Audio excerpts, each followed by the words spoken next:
Will you wrestle with God? Guys, I found this awesome article on desiringgod.org titled, Will You Wrestle with God?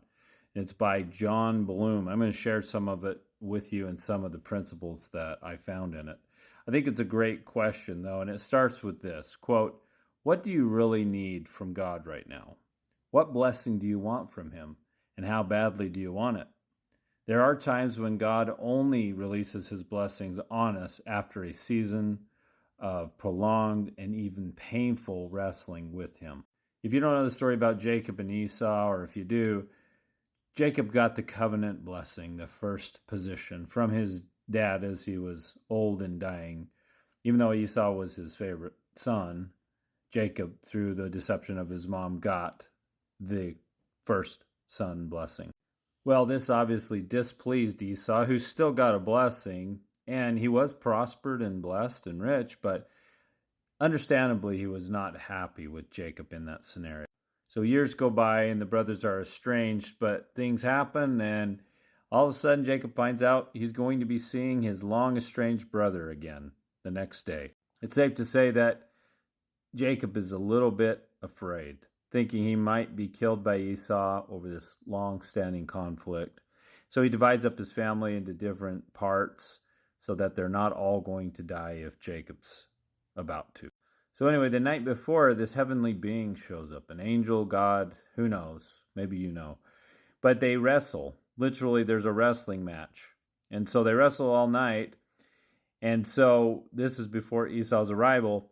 And Jacob won't let the being go. And so the being touches the thigh of Jacob, dislocates his hip. But still Jacob won't let it go. And he says, you are not leaving till you give me a blessing, essentially.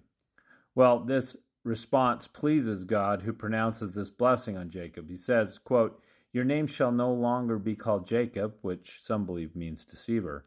Instead, Israel, which means strives with God. For you have striven with God and with men and have prevailed, end quote.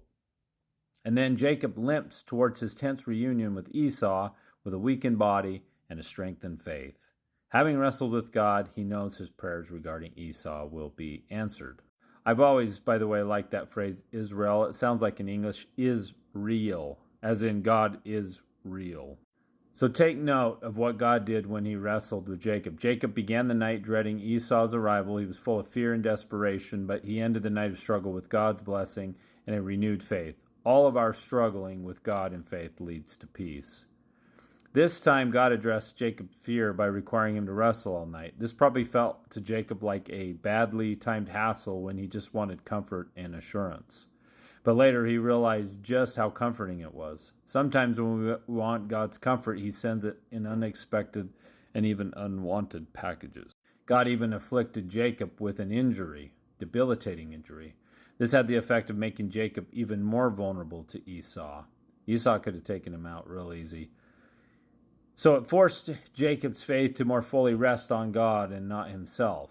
If necessary, God will cause us to limp to increase our faith. I love this. So when Jacob needs to be strong and maybe take his beating or his death, God makes him weak. The article goes on to say, when God makes us wrestle him for some blessings, it is not because God is reluctant to bless us, even if that's how it feels at first. It is because he has more blessings for us in the wrestle than without it. So I'll ask again, what do you really need from God right now? What blessing do you want from him? How badly do you want it? God will meet you in your anguish, fear, and uncertainty, but he may not meet you in the way you expect or desire. Your greatest ally may show up at first, looking like your adversary, inciting you to wrestle with him. If so, remember Jacob. When God calls you to wrestle with him in prayer, it is an invitation to receive his blessing. Stay with him and don't give up. Do not let him go until he blesses you. He loves us and he loves to bless us, and that kind of tenacious faith, and you will come out transformed.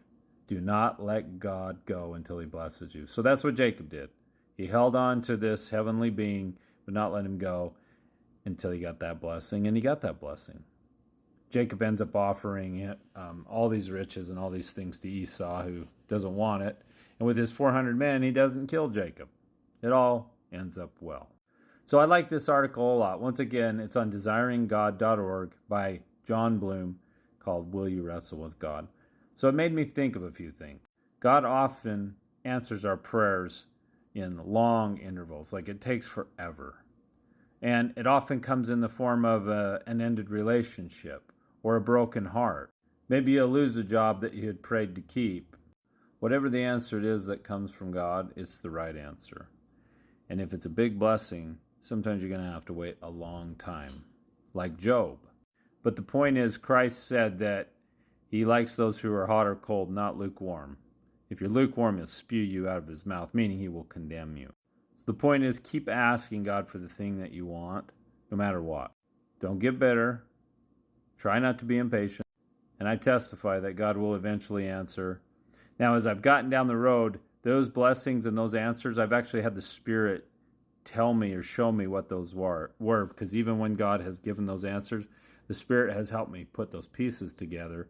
Because my natural man, the natural man side of me, is very stupid, very selfish, and very short-sighted. But the Spirit man side gets it. So I just wanted to share that article with you. I thought it was awesome, and I want to encourage you to wrestle with God. Don't give up, because he won't give up on you.